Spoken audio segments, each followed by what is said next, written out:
you guys can't see it, but because this room also has the litter box in it, I had a candle going on, but I put it near the floor, like, or on the floor, so I'd remember to actually blow it out when I left the room. It kind of looked like I had like a seance going on in here or something.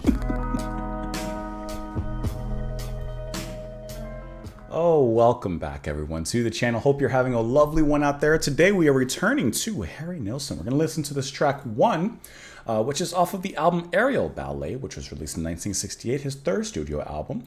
We're listening to this track because it had been suggested by Bob Holtzman. It's also one of the favorite tracks, I believe. Well, maybe not. No. But Mink Hollow, I don't know if you suggested this or not. Also, Tim Feely. Maybe. Sometimes it's really hard to figure out what songs people recommended. When YouTube changed their comment system on my end, like on the back end, it actually made things a little bit harder. Frugal Severin. Hold on. I think that's all. I apologize if I missed you. They've made it really annoyingly hard. Anyways, let's go ahead and listen to the song. We'll talk about it a little bit after. Here we go.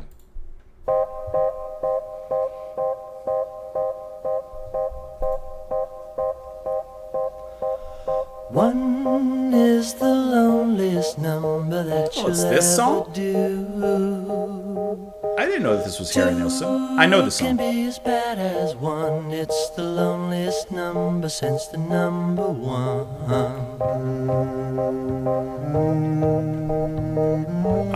I know the song. I'm assuming it's the version I know. No is the saddest experience you'll ever know.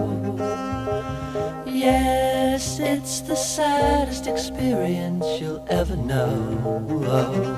I actually don't recognize the one is violin and stuff happening. Number that you'll ever do. One is the loneliest number that you'll ever know. That's good. Okay, no. It's just no good anymore. I must have heard a cover. Now I spend my time just making rhymes of yesterday.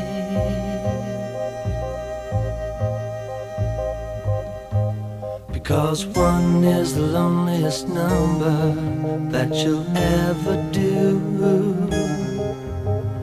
One is the loneliest number that you'll ever know. One is the loneliest number. One is the loneliest number. One is the loneliest number that you'll ever do. One is the loneliest number, much, much worse than two. One is a number divided by two. One.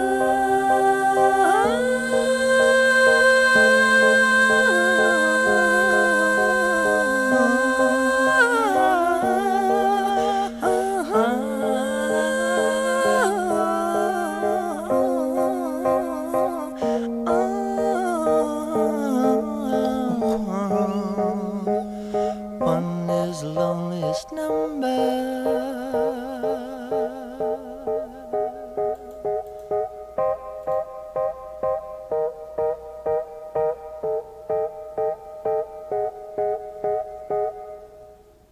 Okay, that was great. Okay, so I know the song, but I don't know this. I guess this is the original. Because as soon as it started, I said, okay, yeah, I know that one is the loneliest number. But this is not what I'm familiar with.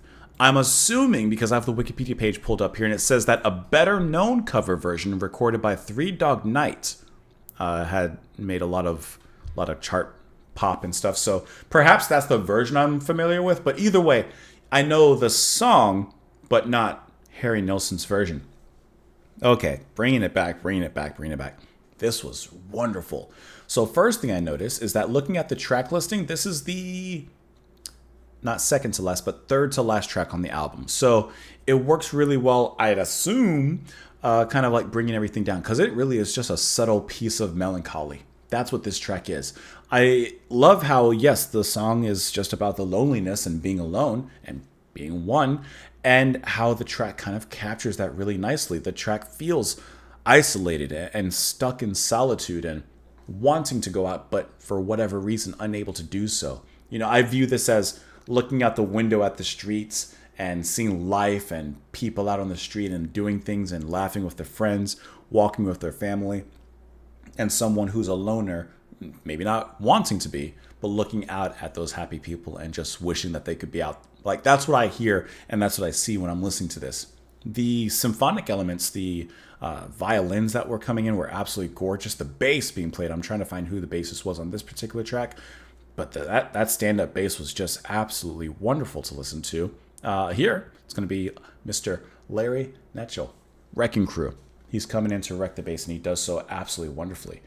This is just a really, really beautiful, beautifully sad, like I said, melancholy kind of track. I just love how the instrumental builds up in this very subtle cadence that has a purpose to it, but it does so softly.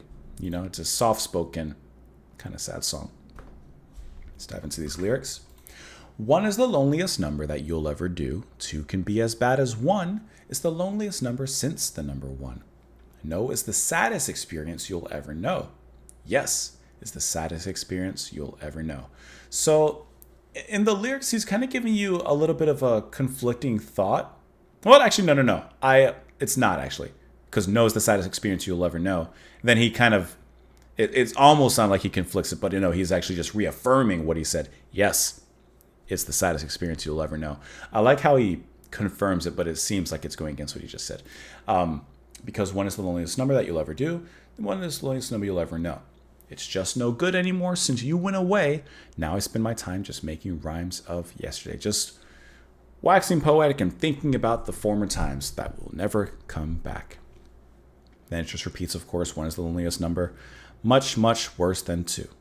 1 is a number divided by 2. Of course, because when you're 2 and then you split apart, well, you're 1, so you're divided. And it's the loneliest number. Straightforward. Not much to dive into besides what's given to us on that end, but of course it is known for its opening line. It says here that Nilsson wrote the song after calling someone and getting a busy signal.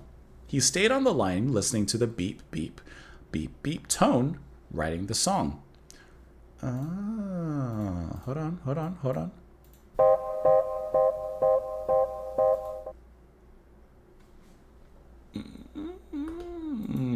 on. Give me a sec. Hold on.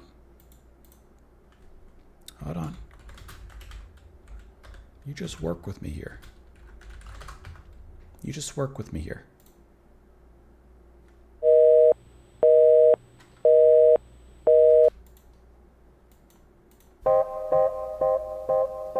can hear it. You can hear it. I had to look up the sound effect.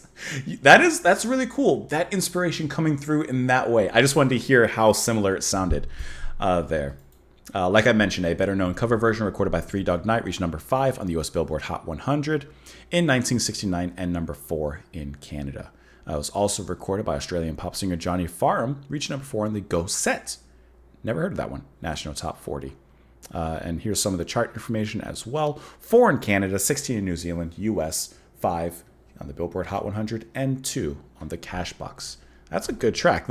I really enjoyed this version because, like I said, I guess I could really quickly see if I can find it, but I'm assuming that I'm more familiar with the Three Dogs Night version. Maybe that's where I've heard it. I couldn't tell you for sure. I'm just kind of guessing. And it's not on Spotify, apparently, because I'm typing it in and it ain't coming up. All right. Well, anyways, good track. Let me know what you guys thought of it in the comments down below. Follow me over on Twitter, support the channel, and Patreon. Thank you for being here. Come back tomorrow, and I'll see you all later. Bye, guys.